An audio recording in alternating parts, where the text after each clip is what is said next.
صاحبان خرد ایر میفهمن و میدانن که هیچ وقت کافر و مسلمان برابر نیست. بعضی انسانهای بدبخت پیدا میشه در بعضی جلسات و اینها می نشینه شروع میکنه از بعضی اعمال کفار تعریف و توصیف. کافر تعریف نداره، توصیف نداره. کافر کسیه که الله سبحانه و تعالی به چندین جای قرآن بیان کرده که کافر چیه؟ لا تتخذوا عدوی و عدوکم. الله میگه هم دشمن شما هست هم دشمن من هست. کفار دشمنان الله هستن، تعریف ندارن، توصیف ندارن. حالا همین را کی میفهمه؟ که مقام مسلمان بالایه، جایگاه اهل ایمان بالایه.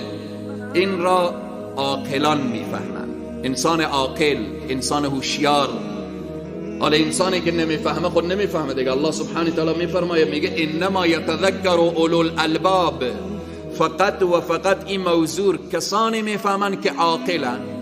اگر در یک جای دیدیم که یک فردی تعریف کافر را میکنه، تعریف کشور کافر را میکنه، تعریف فرهنگ کافر را میکنه، بفهمیم که این انسان عاقل نیست، این انسان دانا نیست، این انسان خردمند نیست، این انسان محروم شده از این نعمت عقل و بالآخر خرد و دانش.